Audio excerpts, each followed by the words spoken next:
permettez-moi d'accueillir Chris Paulis, que certains d'entre vous qui viennent depuis de très nombreuses années ont déjà entendu. Chris est une personnalité tout à fait hors du commun, aussi bien dans sa carrière que dans sa vie. Elle a déjà fait une licence en philologie classique et en analyse statistique linguistique avant de faire un doctorat en anthropologie. Elle donne cours à l'Université de Liège et parmi ses cours, je vous cite ceux en rapport avec la thématique d'ici, l'anthropologie de la sexualité, la communication et les représentations sexuelles, et elle donne cours sur l'homosexualité aussi, dans le certificat de sexologie clinique de l'Université de Liège et dans le certificat de sexologie de l'ULB. Elle est spécialiste en fait notamment de la construction de la différence.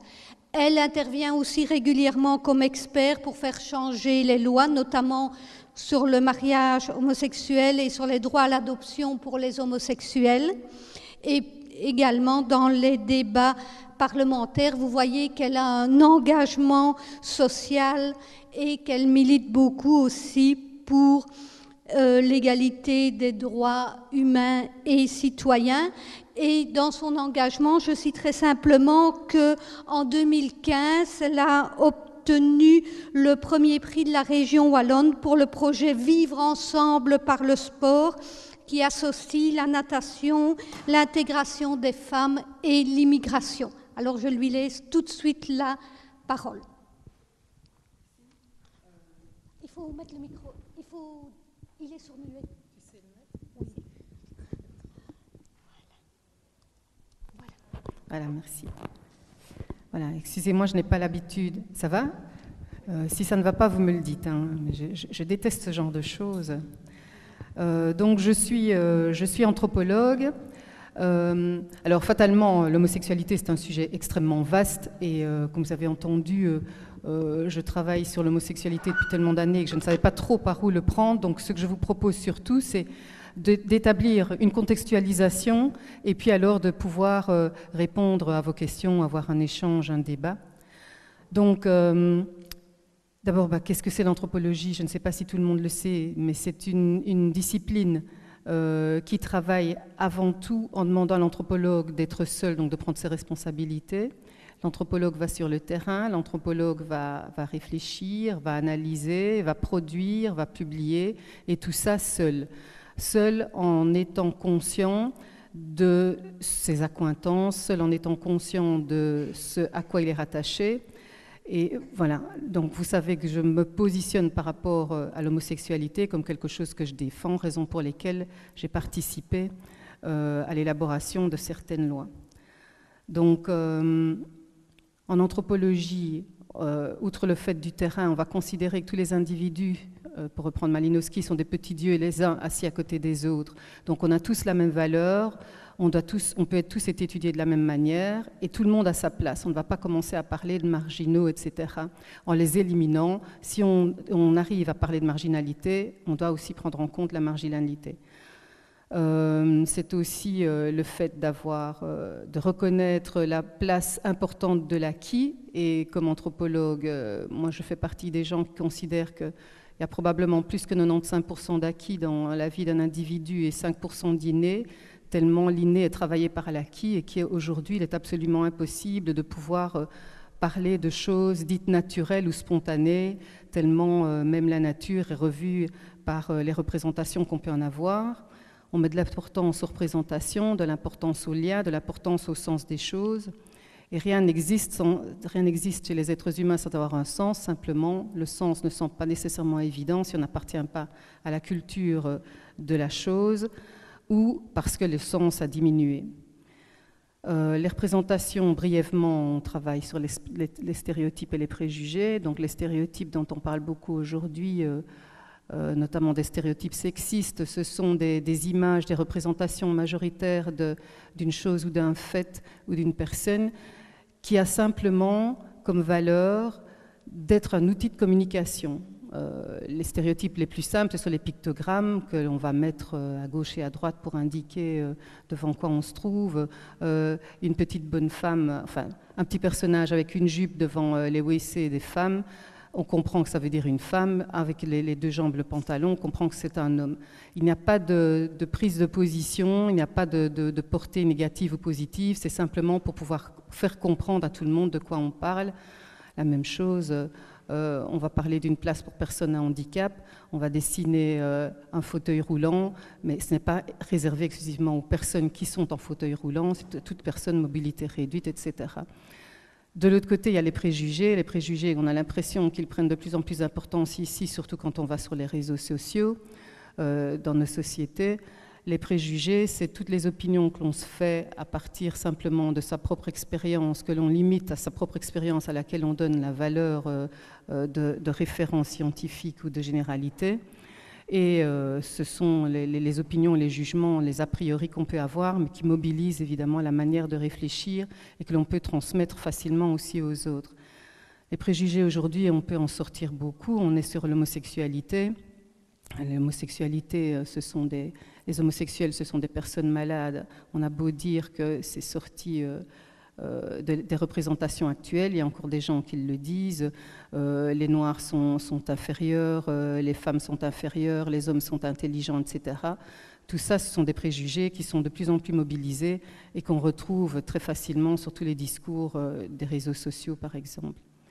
Donc en anthropologie, on va partir de la culture. La culture, c'est quoi? Des définitions de la culture, vous en connaissez tous et il y en a des dizaines, des centaines. Moi, je retiens comme plus évidente et plus facile à utiliser celle de Godineuf. Godineuf dit que la culture, c'est l'ensemble des éléments qu'un individu va connaître pour savoir à quel groupe il appartient, qui lui est semblable et auquel, donc moi j'ai rajouté, qui lui est dissemblable. C'est important de savoir en qui on peut avoir confiance, qui est le même et qui va nous aider à nous développer. Et c'est important aussi de savoir qui est le différent, parce que bien souvent, les différents représentent la personne à risque ou l'ennemi. Dans chaque culture, il y a un idéal typique. L'idéal typique qui est dans la culture occidentale, notamment la culture des êtres humains, c'est un homme et une femme, en sachant qu'on peut avoir un idéal typique supérieur qui est masculin.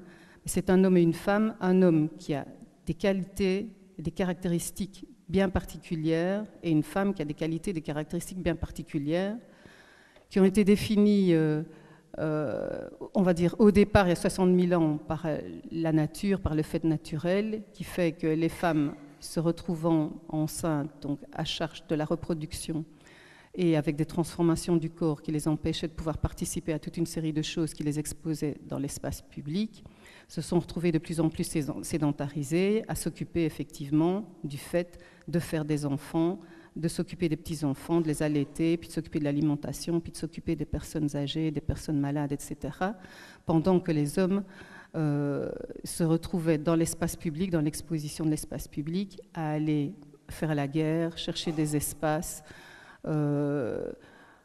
bâtir, chasser, etc., ce qui a fait la définition de ce qu'on reprend aujourd'hui, l'espace privé et l'espace public. Ce qui est sûr, c'est que tout système, et on va parler de mise en place d'un système dès que les gens se retrouvaient à 7-8 personnes, tout système a besoin d'exister, pour exister, d'avoir des enfants, donc, et cherche à être éternel et à être suffisamment important pour avoir de la force, de la puissance. Donc, dès que les individus se sont rendus compte du comment on fait les enfants, c'est la première chose qui justifie le fonctionnement de toutes les sociétés, toutes les cultures, c'est la procréation-reproduction. La procréation, le terme dit bien, c'est ce qu'on va créer pour après, le futur des individus, et la reproduction, c'est le fait de se reproduire, donc en tant qu'être humain, d'avoir son propre descendant. Avec une des grandes questions de l'ethnopsychiatrie qui est à qui appartient l'enfant, découlant justement de ce système. Donc, pour pouvoir faire des enfants, tous les systèmes ont compris que c'était une relation sexuelle entre un homme et une femme, c'est-à-dire un porteur du masculin et une porteuse du féminin, qui allait permettre de créer un être qui va vivre le plus longtemps possible, pour autant qu'on puisse s'en occuper convenablement. Donc, dans toutes les sociétés, toutes les cultures, on voit qu'il y a eu une structuration sociale, il y a eu des coutumes, des traditions, des mœurs mises en place pour que les hommes et les femmes, qui sont d'abord des enfants, se rencontrent pour pouvoir un jour faire un couple qui va donner une famille en faisant des enfants qui vont permettre à la société et à la culture de continuer et de devenir éternelles. Pour ça, c'est donc des femmes qui ont comme fonctionnalité de faire des enfants et des hommes qui ont comme fonctionnalité de les protéger et de leur trouver des espaces qui vont leur permettre de faire les enfants. Donc, on ne parle pas du tout d'amour, on ne parle pas nécessairement de choix, etc. Le but, c'est les sociétés ont besoin d'exister, les sociétés veulent grandir. On ne connaît aucune société qui est génocidaire, autogénocidaire, pardon. Donc, les relations sexuelles des hommes et des femmes sont reconnues et poussées dans tous les groupes de telle sorte qu'ils s'ensuivent un enfant. C'est comme ça d'ailleurs que toute une série, on vous en parlera plus tard, toute une série de religions vont même réduire les relations sexuelles des hommes et les femmes uniquement à la reproduction et pas au plaisir, tellement c'est l'enfant qui est l'élément important, le bébé à venir qui est l'élément important, qui est le futur qui va pouvoir assurer l'existence de cette société. Donc l'hétérosexualité est mise en place et l'hétérosexualité devient la norme puisque le but c'est qu'il y ait des enfants, l'hétérosexualité devient donc normative. D'autre part, pour que les hommes puissent avoir des enfants, très vite on a créé les alliances entre les hommes et les femmes de telle sorte que les hommes faisant une alliance avec une femme puissent à leur tour avoir un enfant et une descendance. Et dans toutes les sociétés, sous toutes les formes, on voit que les femmes, effectivement, ont dû... Non, si je dis ont dû, je prends déjà position, que les femmes étaient là pour faire des enfants et ont continué à s'occuper, à gérer la reproduction. Même si mai 68, alors je saute 60 000 ans, même si mai 68 avait comme slogan « Un enfant si je veux, quand je veux et avec qui je veux », aujourd'hui toujours, cette nécessité d'avoir des enfants continue. Et on voit que tout le discours social, les médias, etc., portent vers cette nécessité d'avoir un enfant et toutes les sociétés mettent en place des moyens de pousser les hommes et les femmes, et principalement les femmes, à partir du moment où elles ont le choix de réduire ou de ne pas choisir de faire des enfants et qu'elles sont, elles, les êtres indispensables pour en faire, de pousser les gens et les femmes à faire des enfants sous des formes diverses, prime à l'enfant, assurance de retrouver son travail après sa grossesse, congé de maternité, congé de parentalité, congé d'allaitement, etc. Toute une série de choses sont mises en place dans nos sociétés, notamment nord-occidentales, celles qui ont les moyens, pour s'assurer le fait que même si elles ont acquis le droit au travail, à la reconnaissance du travail, les femmes fassent aussi des enfants, en sachant que chez les êtres humains, nous prenons beaucoup de temps pour faire un enfant, puisqu'il faut 9 mois pour faire un bébé. Donc c'est long, c'est très précieux. Et les femmes sont donc responsables du fait de faire des enfants et de faire des bons enfants. Des bons bébés qu'elles vont devoir éduquer en les construisant, garçons et filles, qui à leur tour deviendront des hommes et des femmes, pour qu'à un moment, ils se retrouvent ensemble et fassent à leur tour des familles et des enfants.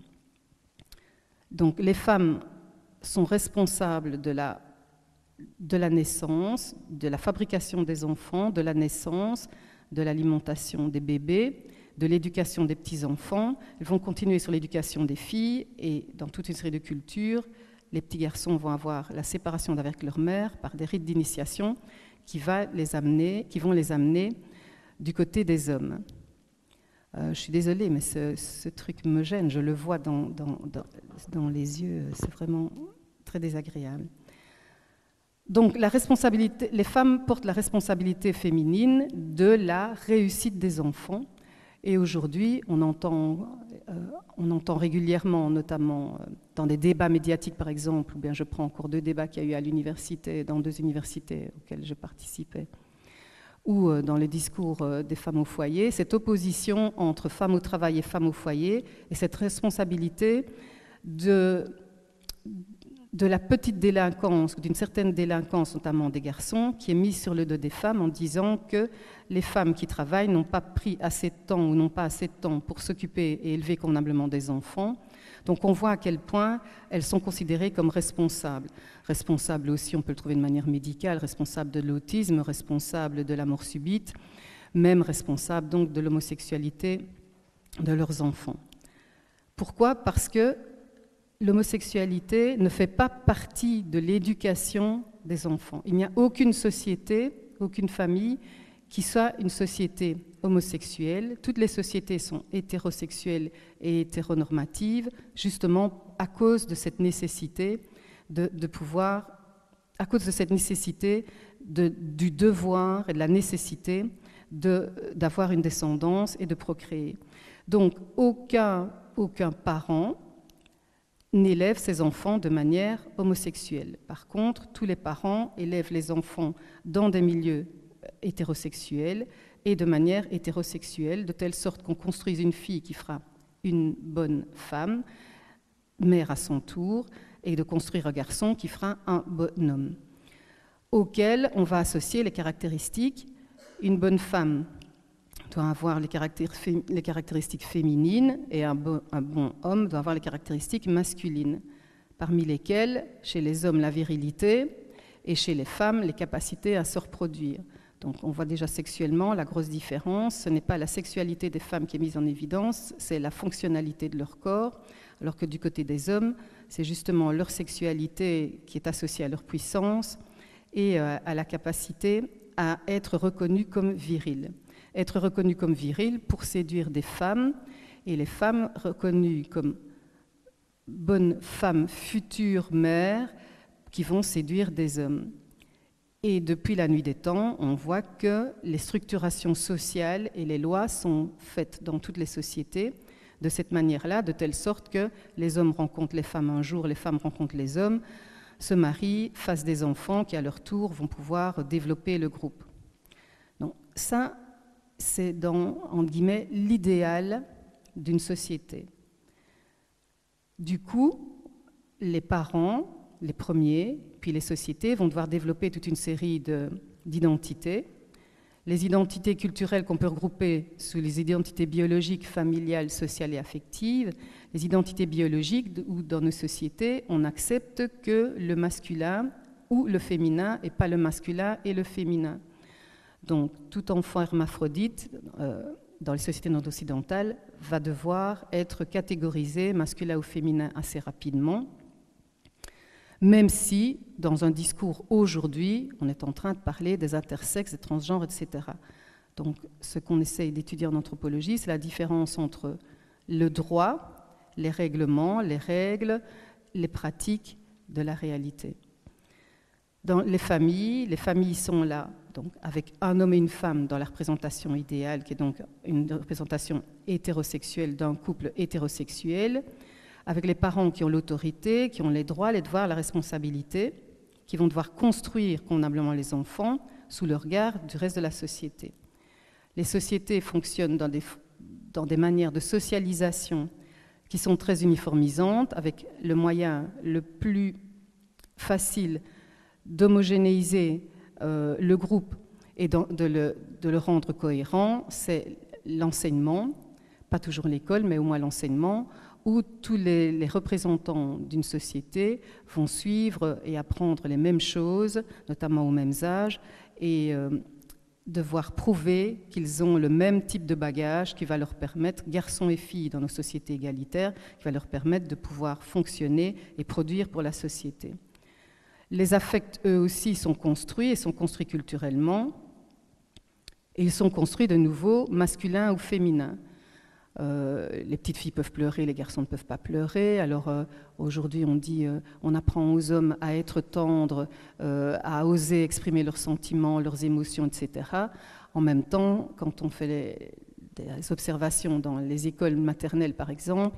Les petites filles qui tombent, on les prend dans les bras, on les console parce qu'elles pleurent. Les petits garçons qui tombent, on dit « tu ne vas pas pleurer, tu es un homme ».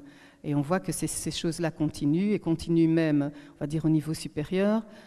Si je prends ici dans les délibés universitaires auxquels je participe, c'est courant qu'on entende un collègue dire, en parlant d'une fille, « mais quand je l'ai vue avec ses yeux pleins de larmes, elle était tellement mignonne, je lui ai rendu une chance et après c'était très bien ».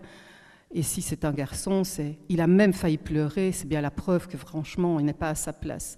Donc on accepte toujours que certains affects soient féminins, certains affects soient masculins, et automatiquement on transmet ça, ce qui amène d'ailleurs certaines filles aux examens à comprendre qu'en mouillant un peu leur œil, elles vont pouvoir avoir plus de chance que le garçon qui justement lui a intérêt, même si il en a marre, etc., va devoir garder, comme on va dire, ses émotions sous contrôle. Même si, quand on travaille dans les divorces, par exemple, une des autres choses sur lesquelles je travaille, le manque d'expression de l'émotion va être utilisé contre les hommes à ce moment-là dans une séparation en disant « de toute façon, il ne ressentait rien, il ne m'a jamais rien dit, il ne pleure même pas si, etc. » Ou l'inverse, on a fait des études dans des entreprises et un chef de personnel ou même un président qui aurait les larmes aux yeux, si c'est un homme, c'est la catastrophe, c'est la preuve justement que c'est une femmelette. Donc on l'associe au féminin parce qu'il est incapable d'avoir géré et intégré la façon dont dans sa culture les affects peuvent être dirigés. Avec le fait aussi que les affects peuvent être non sexués mais différents selon les endroits. On ne peut pas rire, ça ne se fait pas de rire lors d'un enterrement, sauf si c'est un enterrement irlandais avec whisky, etc., où il est de bon ton justement de faire des blagues. Mais dans nos sociétés, Belgique par exemple, il est de bon ton d'avoir l'air triste et en empathie avec la tristesse et le manque des familles, et pas justement de rigoler ou d'ironiser sur la situation. Donc même les affects sont construits culturellement, et l'utilisation fonctionnelle du corps d'un individu est construite aussi. Ses identités fonctionnelles sont d'abord la sexuation, donc on est sexué masculin ou féminin dans nos sociétés nord-occidentales. On a une identité sexuelle, la sexualisation est faite avec des orientations sexuelles. L'orientation sexuelle qui est enseignée, qui est apprise, qui est montrée, qui est exposée majoritairement, c'est l'hétérosexualité, même si on reconnaît qu'effectivement il existe aussi l'homosexualité, la bisexualité et depuis une dizaine d'années l'asexualité. Et puis vient la gendérisation, et la gendérisation qui va changer d'ailleurs d'une culture à l'autre, puisque gendérisation sont les rôles, les comportements, les attentes, tout ce qu'un groupe va attribuer et attend donc du masculin, ou tout ce qu'un groupe va attribuer et attend donc du féminin. Par exemple, un homme peut se mettre en colère parce que ça va exprimer sa force, sa virilité, sa puissance. Une femme ne doit pas se mettre en colère. Une femme qui se met en colère, c'est une hystérique, donc c'est un rapport directement à ses émotions, à son instabilité. Une femme est tendre, et une femme est tendre même sexuellement. On n'arrête pas de dire les femmes aiment bien les préliminaires, les femmes aiment bien la tendresse, etc. Par contre, en pratique, on a toute une série de femmes qui disent « et je me demandais quand il allait commencer ou quand il allait s'arrêter ». Donc, il y a des choses qui sont mises en place par les groupes pour avoir un bon fonctionnement, qui sont contrôlées, qui permettent de créer des individus qui correspondent le plus possible à l'idéal typique du système, même si les choses sont tout à fait différentes d'une culture à l'autre. Les sociétés non-occidentales ont tendance à considérer qu'elles sont les références de la vérité et de la meilleure manière de vivre, mais plus on avance, plus on se rend compte que dans toutes les sociétés, il existe des manières bien de vivre qui permettent à tous les individus de se sentir bien dans leur peau, simplement parce qu'ils ont été plongés dedans depuis leur naissance. Par exemple, l'image hétérosexuelle du couple qui va créer une famille, chez Léna et les Monuo, n'existe pas puisque les femmes décident avec qui elles vont faire l'amour. Il n'y a pas de mari, il n'y a pas de notion de couple, il n'y a pas de belle famille, il n'y a pas de beau-père, de beau-frère, etc. Les femmes font des enfants avec les hommes qu'elles choisissent et les enfants vivent avec leur famille à elles, donc avec leurs frères, etc. Et l'image masculine que les enfants ont, c'est celle de leurs frères, donc de leurs oncles. Il y a des sociétés où on est créé, comme chez les Inuits, le troisième sexe, qui est un sexe social qui permet à la société de rééquilibrer le masculin et le féminin. Par exemple, s'il manque d'enfants mâles, on va proposer aux familles que les enfants féminins et mâles qui vont naître soient tous considérés comme des garçons.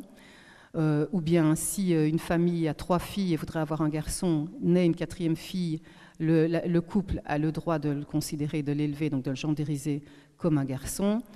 Ou si le grand-père est mort et qu'un membre de la famille rêve que le grand-père dit « je dois revenir sur Terre parce que je n'ai pas fini ma mission », la femme enceinte de la famille qui va accoucher d'une fille peut décider que l'enfant va devenir le garçon qui va continuer le travail du grand-père.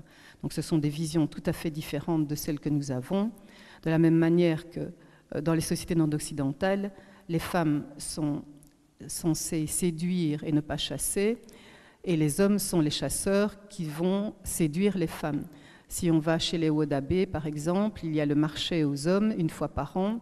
Les hommes sont exposés au centre de la place pendant 8 jours et les femmes viennent choisir l'homme qui les intéresse pour une nuit, pour une semaine, pour 15 jours, pour 3 semaines, pour 1 mois, pour 3 mois, pour 6 mois, pour 1 an, voire plus. Et elles peuvent le prendre et le rejeter si elles n'en ont pas envie et le laisser à leurs copines. Donc c'est une vision tout à fait différente, déjà l'exposition comme ça dans un marché, et en plus les femmes qui choisissent leur partenaire sexuel, puisque ces femmes peuvent être mariées d'autre part et former des familles. Donc des manières d'être, des manières de vivre, il y en a énormément, et loin de cette image de la représentation, un homme et une femme qui vivent en couple, qui vont avoir des relations sexuelles et faire des enfants. Cette image d'ailleurs qui est une image erronée que l'on dit tirée du 19e siècle, alors que l'image du 19e siècle, c'est un homme et une femme qui vivent en couple, qui ont des enfants, et une domesticité qui faisait partie de la maison et qui permettait justement de contrôler ou de juguler toutes les pulsions que tous les garçons, tous les mâles de la maison pouvaient avoir. Donc, personne ne construit un enfant de manière homosexuelle. La norme, c'est l'hétérosexualité. Donc, une personne normale, c'est une personne hétérosexuelle, ce qui veut dire qu'une personne homosexuelle est anormale ou hors norme. On pourrait dire, oui, ça c'est fini, maintenant on est ouvert, on est tolérant, dans les sociétés les pays industrialisés et les sociétés non-occidentales, tout ça n'a plus de sens. On voit bien que ça a un sens quand on voit tous les débats qu'il y a encore, rien que pour parler du mariage des personnes homosexuelles, mais aussi toute la violence qui est faite sur les homosexuels et la difficulté à pouvoir partager la normalité de l'homosexualité de manière universelle. L'homosexualité, ça dérange l'ordre des choses parce que l'amour ne fait pas partie de la structuration des sociétés. L'amour, c'est quelque chose que les individus utilisent, que les hommes et les femmes utilisent, qu'on leur laisse parfois le droit d'utiliser, parfois on n'en tient pas compte, hein, dans un mariage arrangé, dans un mariage forcé, etc. Bien souvent, l'amour n'a vraiment rien à dire. Dans les études de Bernadette Bawin, qui est sociologue, l'amour, c'est une manière sur 6, toujours aujourd'hui, de faire un contrat de mariage. Donc, l'amour est laissé de côté, vous ne trouvez pas de loi sur l'amour, on ne va pas dire il faut aimer, même les enfants, il n'y a pas d'obligation à les aimer, des obligations à s'en occuper, il y a des obligations à ne pas les négliger, des obligations à les alimenter, etc., mais pas à les aimer et vice-versa. Donc, l'homosexualité, finalement, qu'est-ce que c'est? C'est extrêmement compliqué, donc, on vous en a parlé dans les conférences précédentes, c'est extrêmement compliqué aujourd'hui de pouvoir dire qu'est-ce que c'est l'homosexualité, qu'est-ce que c'est une personne homosexuelle? Et on doit se poser la question aujourd'hui, mais qu'est-ce que c'est l'hétérosexualité, qu'est-ce que c'est une personne hétérosexuelle? Dans l'homosexualité, on prend souvent des conduites, des comportements qui sont rapportés au sexe dans le sens des relations sexuelles.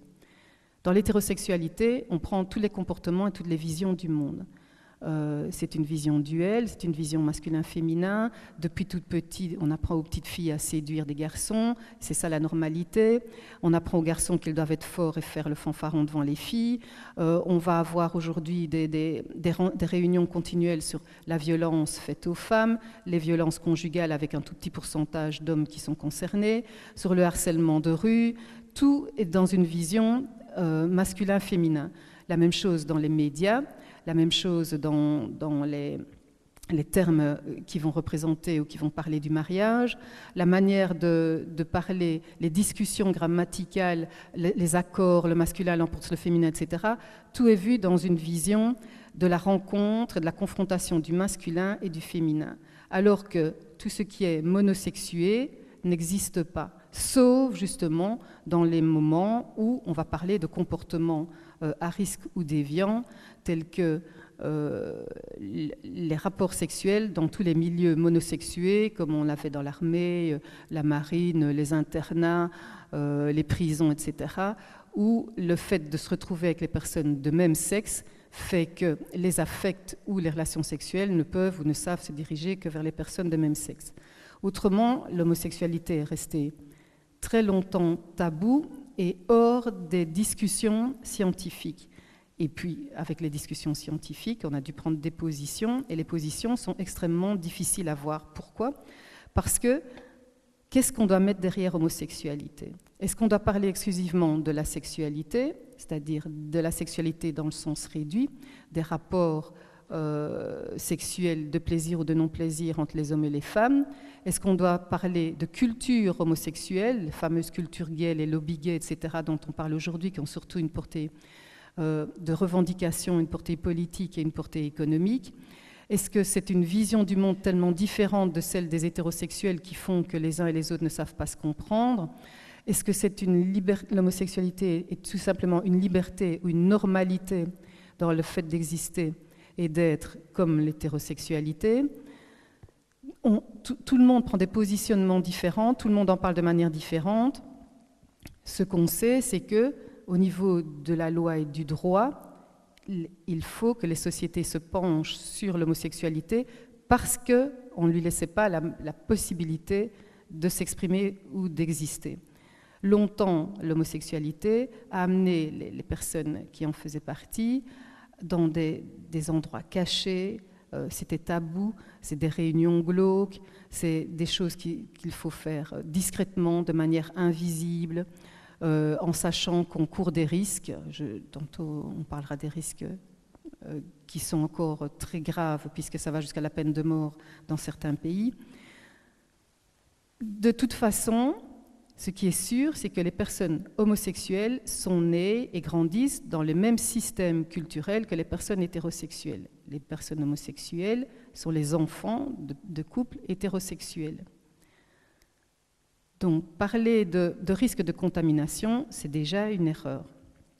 La deuxième chose, c'est que ces personnes homosexuelles vivent donc imprégnées des mêmes buts que tous les hétérosexuels dans leur société, c'est-à-dire il faut que le groupe persiste, que le groupe subsiste, que le groupe ait une descendance. Donc les envies et les désirs sont tout à fait partagés normalement. Parler d'homosexuels qui voudraient singer les hétérosexuels n'a pas de sens puisque les homosexuels fonctionnent et grandissent dans le même système. Toujours est-il que d'une époque à l'autre et d'une culture à l'autre, la manière de traiter, d'accepter ou de laisser vivre les homosexuels a pris des formes tout à fait différentes, allant de la manière la plus libre qui représente le droit au plaisir que l'on pouvait trouver dans l'Antiquité romaine, qui cherchait la seule chose, c'était qu'il fallait calculer la place de l'individu dans la relation sexuelle, c'était celui qui était au-dessus ou en dessous, pour maintenir sa virilité. L'homosexualité va donc du plaisir à la violence la plus grande, a été considérée et est encore considérée aujourd'hui comme une déviance, comme une maladie mentale, comme le crime le plus grand, ou tout simplement comme une manière alternative d'exprimer l'amour ou les relations sexuelles. même si depuis la nuit des temps, c'est-à-dire depuis que les gens sont organisés en société, on voit bien que tous ceux qui ont le pouvoir et l'argent se sont toujours arrangés pour pouvoir gérer leur homosexualité de la manière dont ils en avaient envie, mettant même en place des systèmes qui pouvaient les protéger. Par exemple, dans la haute bourgeoisie, dans l'aristocratie, c'était courant que des femmes soient payées pour accepter d'être l'épouse du garçon de la famille qui était homosexuel, de telle sorte qu'on sauve les apparences et en même temps on laisse la possibilité d'exprimer son homosexualité aux garçons. Par contre, du côté des filles, ce sont des choses qu'on trouve extrêmement rarement dans les textes.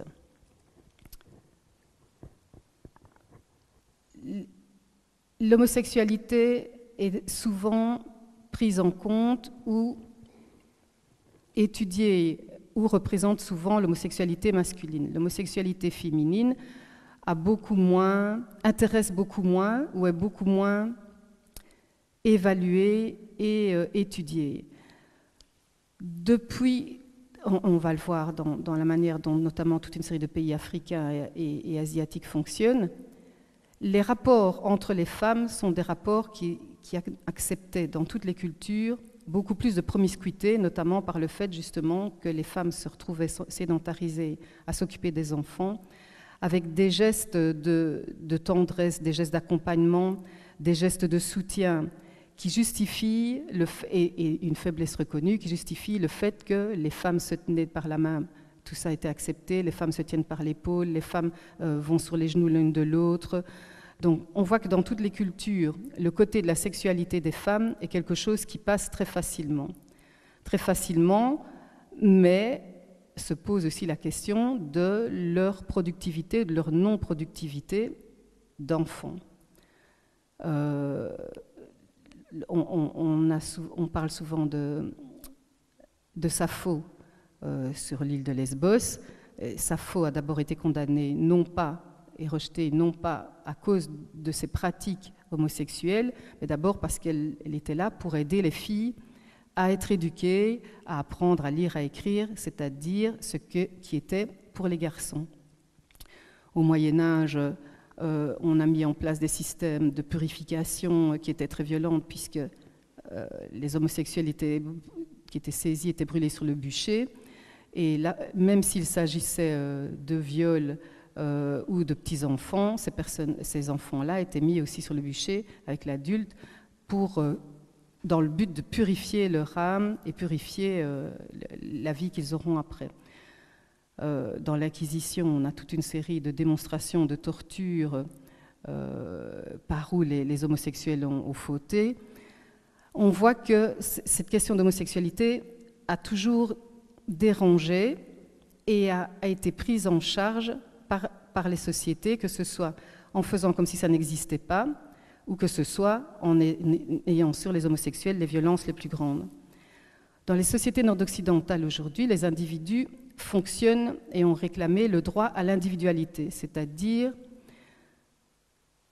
il ne faut plus nécessairement passer par le mariage pour pouvoir avoir le droit de vivre et vivre bien.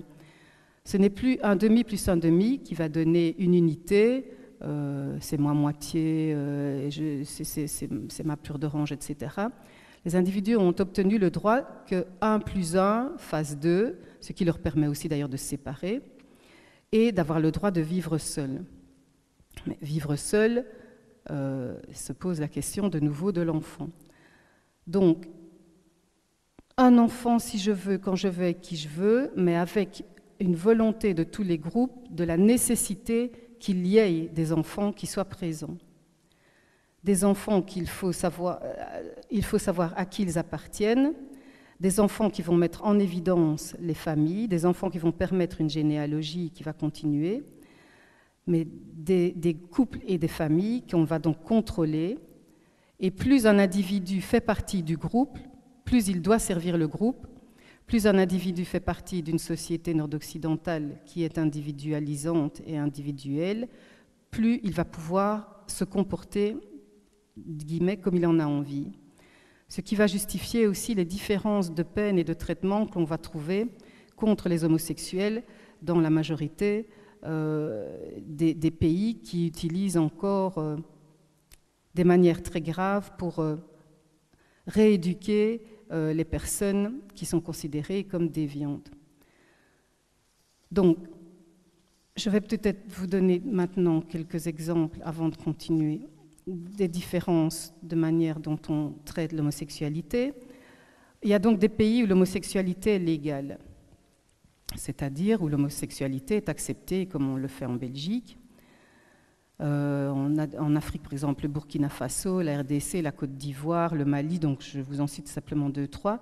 Puis il y a des pays où la légalisation de l'homosexualité est sexuée, c'est-à-dire on accepte que les femmes, pourquoi je dis les femmes? Parce que du moment qu'il y a une sexuation de légalisation de l'homosexualité, c'est toujours acceptation pour les femmes et illégalité pour les hommes, dans tous les pays où il y a une sexuation.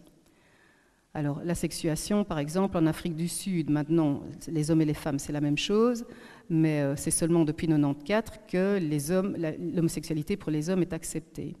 Au Ghana, l'homosexualité, OK pour les femmes, pour les hommes, c'est 10 ans de prison. Au Lesotho, OK pour les femmes, les hommes, c'était de la prison, sauf depuis 2012, où on suspend toutes les décisions. En Namibie, OK pour les femmes, illégal pour les hommes, sans peine. Au Swaziland, OK pour les femmes. Au Zimbabwe, OK pour les femmes. Chez les hommes, c'est tellement illégal qu'on considère que c'est un crime, donc ils doivent être punis. Ou bien on peut considérer que l'homosexualité est complètement illégale et tout le monde, hommes et femmes, va être puni. Au Burundi, au Cameroun, en Égypte, au Kenya, etc. Et les peines peuvent aller très loin. Les peines sont différentes. On a des peines qui sont simplement des amendes, on a des peines qui sont des emprisonnements. Au Burundi, c'est 3 mois à 2 ans de prison. Au Libéria, c'est 1 an de prison. En Érythrée, c'est 3 ans de prison, on n'applique jamais la peine. En Éthiopie, c'est 3 ans de prison. Puis on peut monter aux Comores 5 ans, au Soudan 10 ans, au Kenya 14. Et puis alors, il y a des pays comme le Malawi, où c'est 14 ans, mais depuis le 2012, c'est suspendu. Ou il y a des pays comme le Botswana, où c'est 7 ans de prison, mais on n'applique jamais la règle. Puis, on a des pays où c'est une amende et la prison, comme l'Algérie, le Botswana, le Cameroun, l'Égypte où ça va jusqu'à 17 ans de prison. Puis, il y a des pays où c'est la prison à vie, comme la Gambie, la Sierra Leone. Si ce n'est qu'en Sierra Leone, on ne trouve pas d'application de la loi, et la Tanzanie. Il y a des pays où les peines sont différentielles entre les hommes et les femmes. Par exemple, en Ouganda, c'est 14 ans de prison pour un homme, 7 ans pour une femme. Il y a des pays où c'est la peine de mort, comme le Nigeria, la peine de mort dans les 12 États qui répondent à la charia. Il y a des pays où les peines sont sexuées, comme la peine de mort pour les hommes au Soudan pour la 3e infraction, et chez les femmes, la 4e infraction. Donc, chacun choisit la manière dont il veut punir, c'est-à-dire l'importance qu'il met à ce qui va être considéré comme une faute, et en tout cas une transgression socio-culturelle qui met à mal l'hétérosexualité, qui est la seule chose principale qui est importante. Avec des raisons. Par exemple, là où les pays appliquent la peine de mort, la majorité disent que c'est une infamie tellement grande d'avoir eu des relations sexuelles avec quelqu'un de la même sexuation, que la seule réparation possible, c'est effectivement d'offrir sa vie. Des pays comme ceux qui donnent juste, comme le Libéria, 1 an de prison, sont des pays qui considèrent que l'homosexualité, ce n'est pas l'idéal. On donne un exemple en les mettant en prison, surtout pour empêcher, disent-ils, de donner le modèle aux enfants de leur culture, et puis la personne est remise en liberté. Donc, l'importance de cette hétérosexualité, la référence à l'hétéronormativité, varie terriblement d'un pays à l'autre et d'un groupe à l'autre. Et je pourrais vous en donner comme ça dans les différents pays. La particularité que nous avons, par exemple, en Europe, c'est que pratiquement toute l'Europe, en Europe, l'homosexualité est légale dans tous les pays. Dans les autres continents, il y a toujours des différences. Mais en Australie, par exemple, c'est tous les pays sauf les îles Salomon. Donc, cette évolution-là, elle peut dater de très loin, puisqu'il y a des pays où l'homosexualité était déjà légale en 1780, en 1790, et d'autres où c'est seulement depuis 2014, 2015 ou 2016 qu'elle a été légalisée. Mais reconnaître le droit à l'homosexualité, est-ce que c'est une banalisation ou une normalisation de l'homosexualité? C'est très compliqué de répondre à ça. Ce qui est évident, c'est que dans les pratiques, ce n'est pas parce que les pays reconnaissent le droit à l'homosexualité, c'est-à-dire ne vont plus punir des gens à cause de leur comportement sexuel, qu'on va leur permettre de se marier, par exemple. Toute une série de pays ont même, au contraire, accepté la légalité de l'homosexualité, mais du coup, ont introduit dans la Constitution l'interdiction du mariage, avec des justifications qui sont principalement comme celle du Burundi. Le mariage existe uniquement pour faire des enfants. 2 hommes ou 2 femmes ne sauraient pas faire des enfants ensemble, donc le mariage ne peut pas leur être reconnu, le mariage doit leur être interdit. Et la majorité des pays africains, par exemple, qui ont donc établi cette restriction dans la Constitution, réfléchissent de la même manière. Donc, on reconnaît l'existence de l'homosexualité, on reconnaît le droit à l'homosexualité, et puis, que peuvent faire les personnes homosexuelles, et est-ce la même chose? On a déjà vu qu'il y avait des différences entre la représentation que les populations ont de la sexualité des filles et la sexualité des garçons. Ce qui reste encore aujourd'hui comme raison et comme différence dans le traitement entre les femmes et les hommes, c'est non seulement ce que je vous disais, les femmes ont toujours grandi ensemble et toutes les cultures considèrent que les femmes ont des comportements qui sont très proches. Donc soit on ferme les yeux, soit on ne se rend pas compte qu'il y a le comportement homosexuel. Par contre, du côté de l'homosexualité, là où les hommes sont punis le plus fort, c'est à cause de la question de la sodomie. La sodomie qui représente l'élément le plus infamant dans toute une série de cultures, on le voit tout de suite dans les pays d'Arabie Saoudite, les Émirats arabes, etc., Zimbabwe, Malawi, etc., où avoir des relations sexuelles entre hommes est considéré comme avoir d'une part des relations anales, donc c'est déjà un parti pris et une représentation qui peut être très fantasmagorée et très fantasmatique venant des hétérosexuels. C'est une prise de position. La deuxième chose, c'est considérer qu'il y en a un qui perd sa virilité, qui met donc à mal la représentation de l'être supérieur que représente l'homme. Et si on regarde les sociétés qui appliquent effectivement les plus graves punitions, les plus graves emprisonnements, qui peuvent être les emprisonnements à vie, les lapidations ou les peines de mort sur les hommes quand ils pratiquent l'homosexualité, ce sont des pays qui sont de fonctionnement patriarcal, machiste, bien souvent où les femmes sont infériorisées dans les droits, dans l'espace public, dans le droit à l'espace public, dans l'éducation, dans l'enseignement, et où le fait d'avoir une position sexuelle qui correspondrait à celle d'une femme est considéré comme ce qu'il y a de plus infamant pour la représentation de l'image masculine. Donc ces pays-là sont les pays qui vont être le plus catégoriques et le plus dur dans leur manière de gérer l'homosexualité, principalement l'homosexualité masculine. Qu'est-ce qu'il en est aujourd'hui dans les pratiques? On peut dire que des pays comme la Belgique ont une image de l'homosexualité qui n'est plus choquante, c'est-à-dire des avancées qui permettent aux personnes homosexuelles de vivre leur homosexualité aux yeux de tous. Pourtant, l'homophobie continue à être présente, voire l'homophobie violente est présente.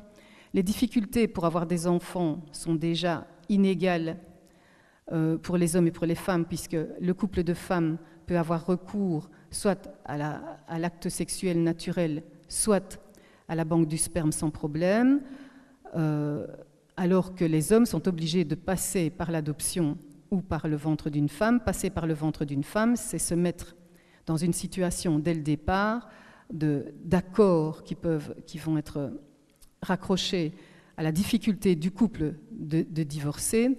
Et l'adoption, déjà, pour 2 femmes, c'est extrêmement compliqué. Pour une femme célibataire, c'est très compliqué. Alors pour 2 hommes, c'est d'autant plus difficile que, au niveau de l'adoption internationale, c'est toute une série des pays qui ont des lois contre l'homosexualité qui sont les producteurs ou les pourvoyeurs d'enfants, ce qui amène donc des difficultés pour pouvoir faire passer des dossiers. La parentalité est donc inégale par simplement la sexuation naturelle des hommes et des femmes.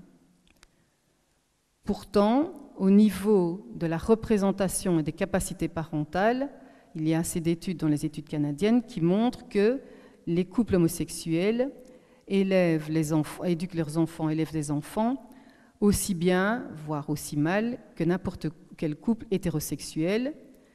Par contre, là où il y a des difficultés, c'est dans le regard social qui va être beaucoup plus dur, beaucoup plus aux aguets et va porter des jugements beaucoup plus grands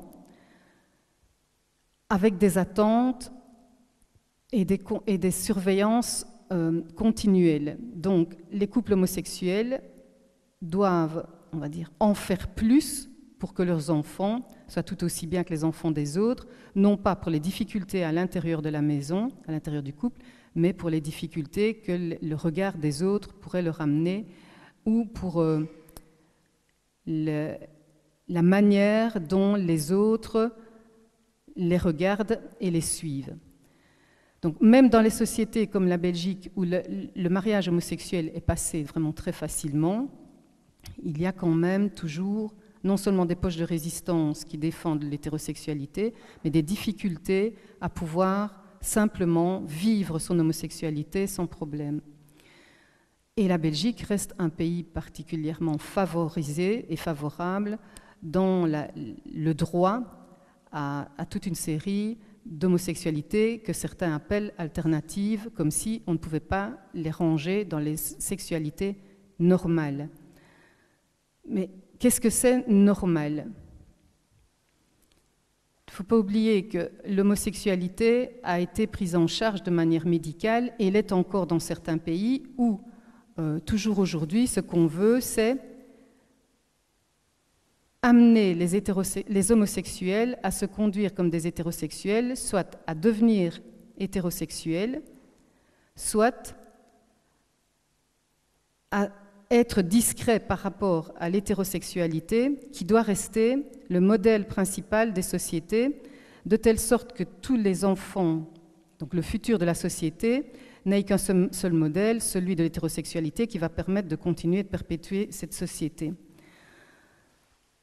Mais l'homosexualité et les homosexuels suivent et subissent des pressions qui les amènent à vivre, parfois même s'ils ont des droits égaux aux hétérosexuels, à vivre avec difficulté le fait de se rendre compte qu'ils sont homosexuels, le fait de prendre conscience et le fait d'oser affirmer, assurer leur homosexualité.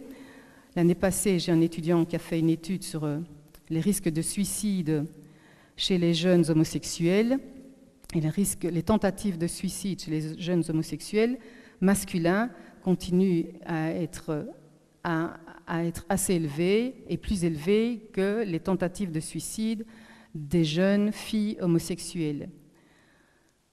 Pourtant, quand on interroge dans la rue des jeunes filles homosexuelles, des couples de jeunes filles homosexuelles, elles reçoivent autant d'insultes et d'injures que ne peuvent en recevoir les jeunes garçons ou les garçons. Donc,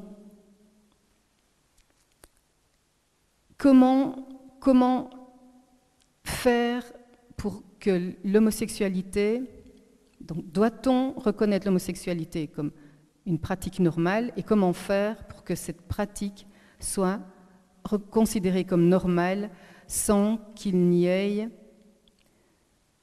de nécessité à considérer les homosexuels comme une minorité que l'on doit défendre. On pourrait se dire que le fait de voir qu'autant de pays aujourd'hui ont légalisé le droit à l'homosexualité, parce qu'il y a de plus en plus de pays qui le font, c'est déjà le signe de la reconnaissance, non pas de la tolérance, mais du droit à l'existence et à son choix d'existence.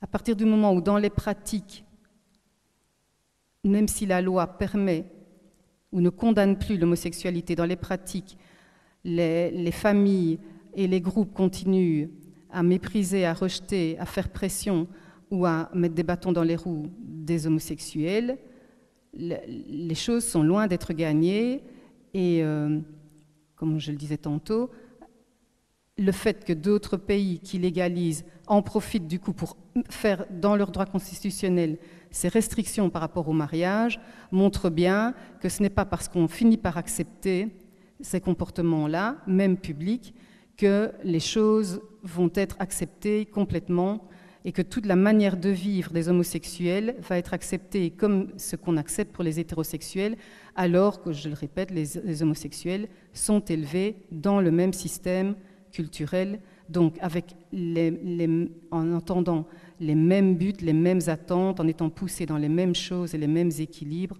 que les personnes hétérosexuelles.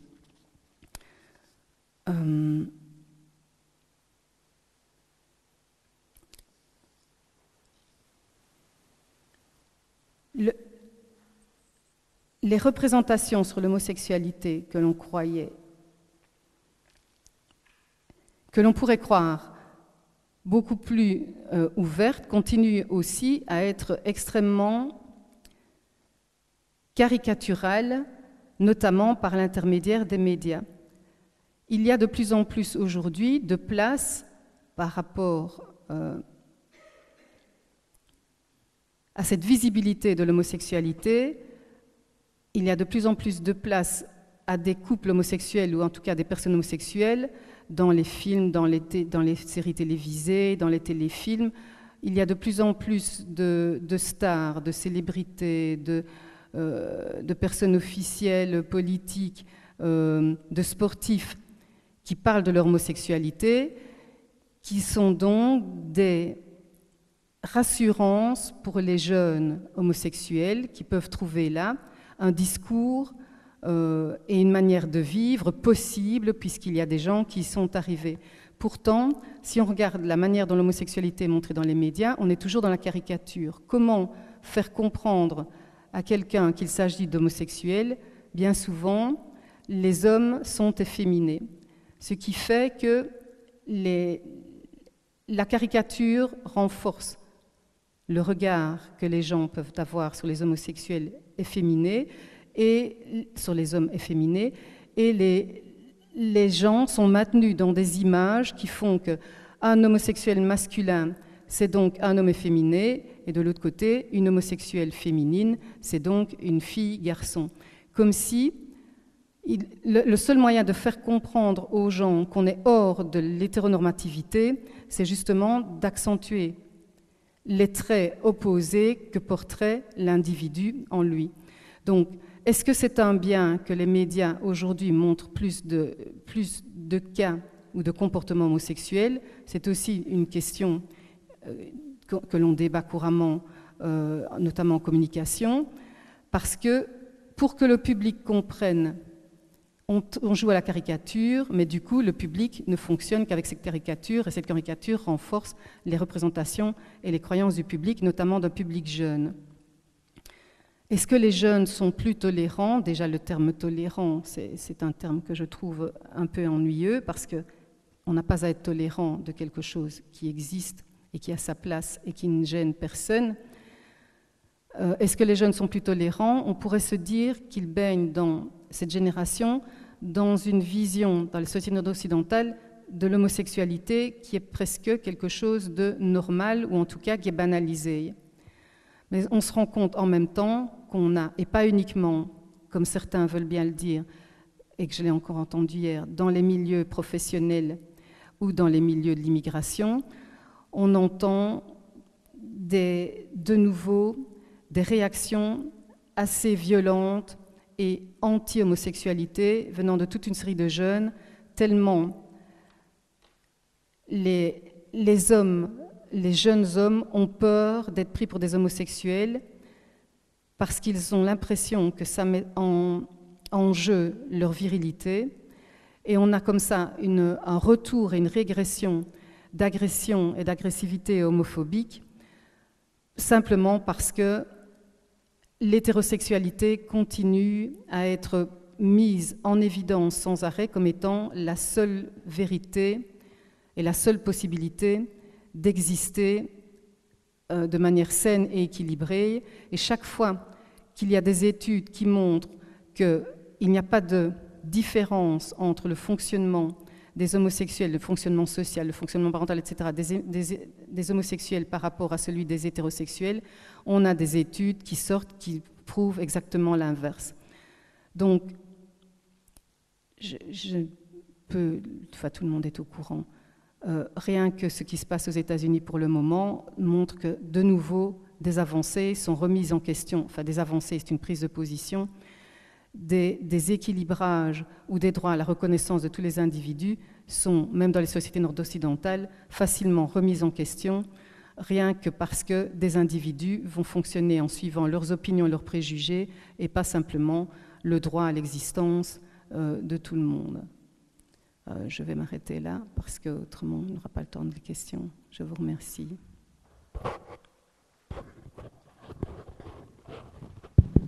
Je pense qu'on peut remercier Chris Paulis pour cette conférence et on va passer à notre habituelle séance de questions-réponses. Je ne sais pas qui ouvre le bal.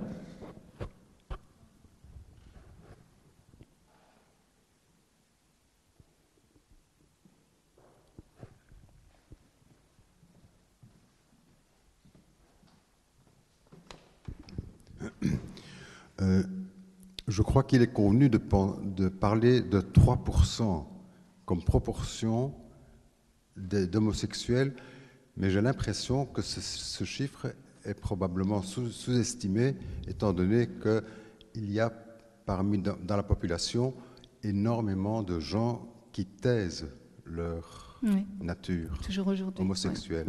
Ouais. Déjà, un des problèmes, c'est à partir de quel moment est-ce qu'on peut parler de personnes homosexuelles? Parce que maintenant on dit il y a des homosexualités, il y a des comportements homosexuels, il y a des homosexuels qui disent qu'ils sont hétérosexuels parce qu'ils se sentent hétérosexuels et des hétérosexuels qui sont des homosexuels latents ou qui sont homosexuels mais qui se disent et qui se présentent comme hétérosexuels. Donc déjà ça rend aussi les choses très compliquées. Donc ce qui est sûr, c'est que des gens qui ont des comportements homosexuels, il y en a beaucoup plus que 3%, et ces chiffres-là vont augmenter rien que par le droit à l'expression et à la liberté et au fait de pouvoir l'être dans des sociétés comme les nôtres, évidemment. Ce n'est pas au Cameroun où ils sont enfermés, et encore, parce qu'il y a quand même beaucoup d'associations qui sont très revendicatrices et qui essayent de se montrer dans la rue.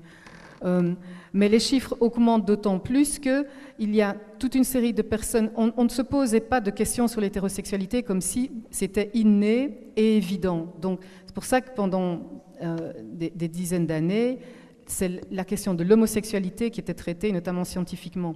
Aujourd'hui, on se rend compte qu'effectivement, il y a des gens qui se croient ou qui se voient hétérosexuels, qui le sont uniquement parce qu'ils ont suivi le chemin de tout le monde, de leur famille, de leurs frères et sœurs ou de ce que les parents attendaient. Et en fait, après, ils ont des comportements et puis ils se mettent en couple homosexuel, ils se rendent compte que c'est là qu'ils sont bien, mais passé 40 ou 50 ans. On n'aurait jamais imaginé ça il y a encore une quarantaine d'années. Donc ces gens-là, normalement, sont censés aussi faire augmenter le chiffre de l'homosexualité et des couples homosexuels. Mais en général, ils ne sont pas pris en considération dans les nombres, puisqu'on part du principe qu'ils ont été hétérosexuels sous prétexte qu'ils se sont mariés avec une femme, qu'ils ont eu des enfants, etc. Et on le voit, ça commence aussi à se placer chez les femmes, notamment des gens qui passent par la bisexualité et puis qui choisissent le couple monosexué. mais ceux-là, bien souvent, ne sont pas dans les chiffres. Donc, probablement que dans les sociétés nord-occidentales, là où, pas aux États-Unis par exemple, mais dans des pays comme la Belgique ou les Pays-Bas, là où on a le droit à l'expression homosexuelle, les chiffres sont beaucoup plus grands, mais il y a d'abord à qui pose-t-on la question, et puis encore des gens justement qui n'osent pas cocher la case parce qu'ils savent que malgré tout, il y a quand même le point d'un regard qui est plutôt un regard négatif ou défavorisant. Voilà. Une autre question ?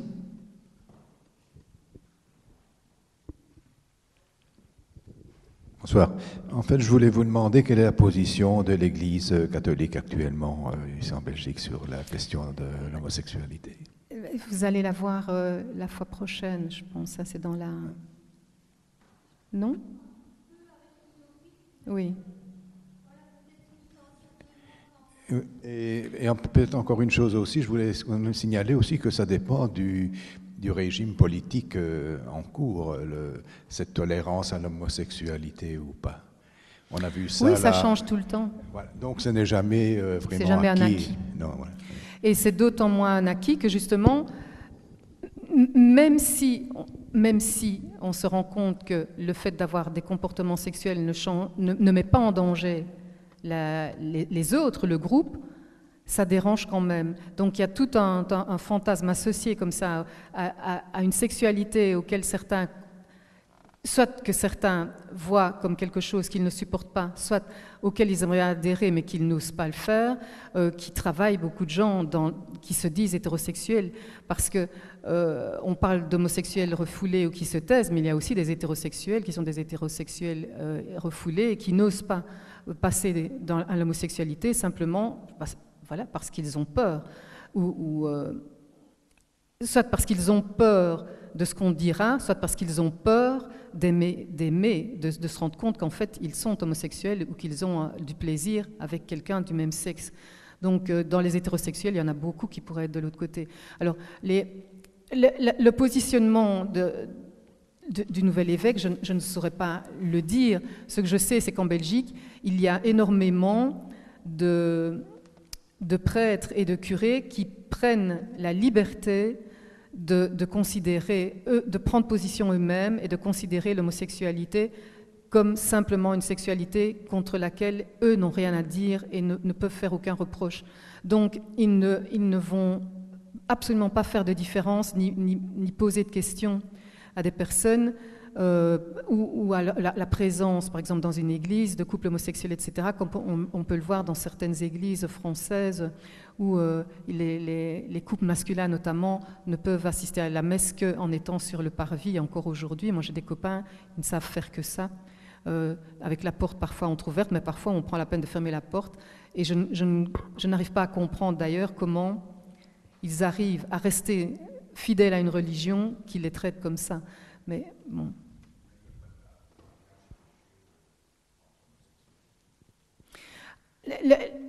Il y a des prêtres qui font des cérémonies, mais qui n'ont rien d'officiel, donc ils ne sont pas reconnus par l'Église pour le moment.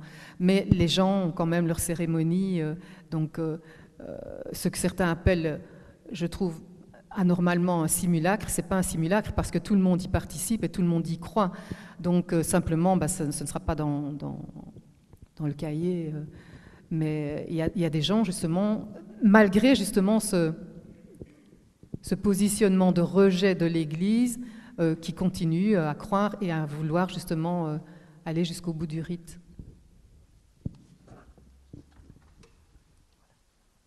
Plus en Flandre qu'en Wallonie. Hein. Je pense que c'est parce que d'abord l'écoute et la place de la reconnaissance de l'homosexualité a été beaucoup plus vite, plus évidente en Flandre, et il y a plus de mobilisation à la revendication. Les Wallons sont un petit peu plus frileux et aiment bien de rester dans ce qui roule et ce qui est amusant, quoi. Oui. Est-ce que quelqu'un d'autre a une question ?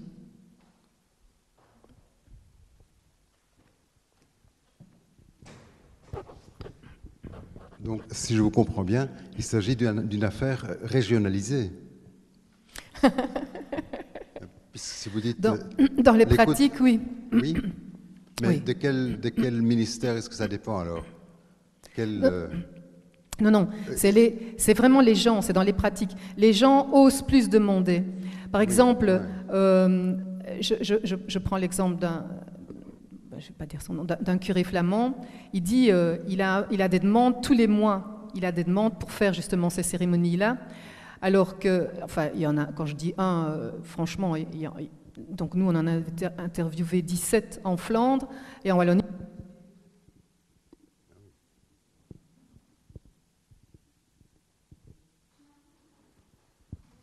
Mais il n'y a pas vraiment de recensement.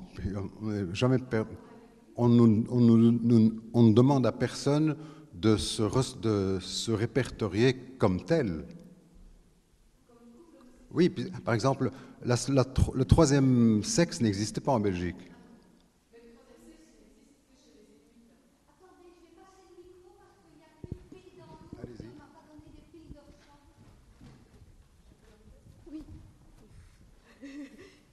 Libération. Pardon. Merci. Le troisième sexe, il existe vraiment que chez les Inuits. Donc, d'accord, il y a beaucoup d'Inuits puisque c'est tout au-dessus du Canada, enfin jusqu'au-dessus de la Finlande, etc. Donc, ça fait une bonne partie. Mais ça se limite vraiment à eux dans le monde entier, quoi. Donc, eux, il n'est même pas question de parler d'homosexualité puisque ils font peut-être des couples hétéros ou des couples homo, ils ont le choix selon s'ils vont continuer à vivre avec leur sexe social ou avec leur sexe physique, physiologique. Mais en Belgique, on ne sait pas faire de recensement. Le seul recensement de couples homosexuels qu'on sait faire, c'est les mariages. Donc quand c'est officialisé, mais mariages religieux, puisqu'ils ne sont pas encore officialisés et reconnus par l'Église, on ne sait faire qu'en allant frapper aux portes, parce que les premiers justement qui ne veulent pas donner de chiffres, alors qu'ils savent que ça existe, ce sont les responsables religieux. Ils préfèrent le taire, même quand ils sont les premiers à trouver que pourquoi est-ce que ça changerait? Il n'y a pas de raison justement de condamner ou d'interdire, quoi.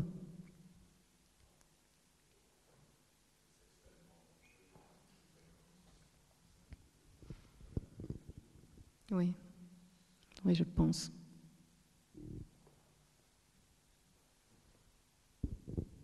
D'autres questions ou commentaires?